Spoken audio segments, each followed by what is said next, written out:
Paramananda Meher Baba Vidyananda Sachchidananda Paramananda Meher Baba Vidyananda Sachchidananda Paramananda Meher Baba Vidyananda Sachchidananda Paramananda Meher Baba Vidyananda Sachchidananda Paramananda Meher Baba Vidyananda Sachchidananda Paramananda Meher Baba Vidyananda Sachchidananda Paramananda Meher Baba Vidyananda Sachchidananda Paramananda Meher Baba Vidyananda Sachchidananda Paramananda Meher Baba Vidyananda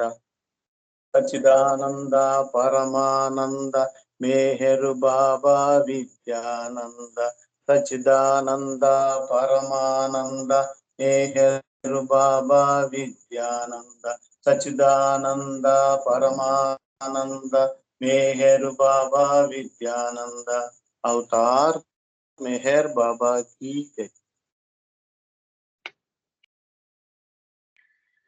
Avatar Meher Baba ki jai. How can one fathom your fathomless being? How can we know you? We see with gross eyes. A glimpse of your shadow has blinded our seeing. How could your glory ever be realized? Consumed is my mind in your fire and flame. Accept it, O Meher, in oneness. Consumed is my heart in the sound of your name. Accept, O Meher, my aarti. Accept, O Meher, my song.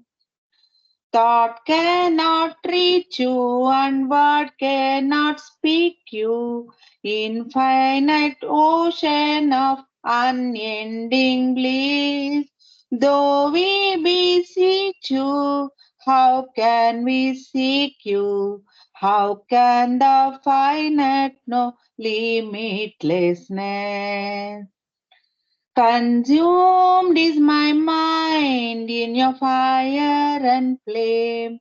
Accept it, O Meher, in oneness. Consumed is my heart in the sound of your name. Accept, O Meher, my aarti. Accept, O Meher, my song. At your command, suns and stars give their light. What in the world can I offer as mine? Even my gift of love would be not in your sight, but veiled reflection of your love divine. Consumed is my mind in your fire and flame. Accept it, O Meher, in oneness. Consumed is my heart in the sound of your name. Accept, O Meher, my aarti. Accept, O Meher, my song. You are the ancient one, Lord of creation. How can we measure your true majesty? You are the Christ, the divine incarnation. Dear Lord, please don't be indifferent to me. Consumed is my mind in your fire and flame. Accept it, O Meher, in oneness. Consumed is my heart in the sound of your name. Accept, O Meher, my Aarti. Accept, O Meher, my song. You are beginning and end of all things. This you alone who assumes every role. Sinners and saints, beggars and kings. You are the source and you are the goal. Consumed is my mind in your fire and flame. Accept it, O Meher, in oneness. Consumed is my heart in the sound of your name. Accept, O Meher, my Aarti. Accept, O Meher, my song.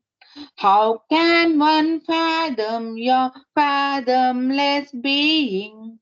How can we know you? We see with gross eyes. A glimpse of your shadow has blinded our seeing. How could your glory ever be realized? Consumed is my mind in your fire and flame. Accept it, O Meher, in oneness. Consumed is my heart in the sound of your name. Accept, O Meher, my Aarti. Accept, O Meher, my song. Accept, O Meher, my Aarti. Accept, O Meher, my song. अवतार मेहर बाबा की जय.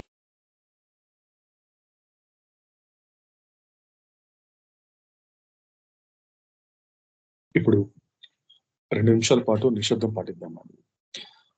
Eternal బిలీవెడ్ Avatar Meher Baba కీ జై.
శాశ్వత Pritam Avatar Meher Baba కీ జై.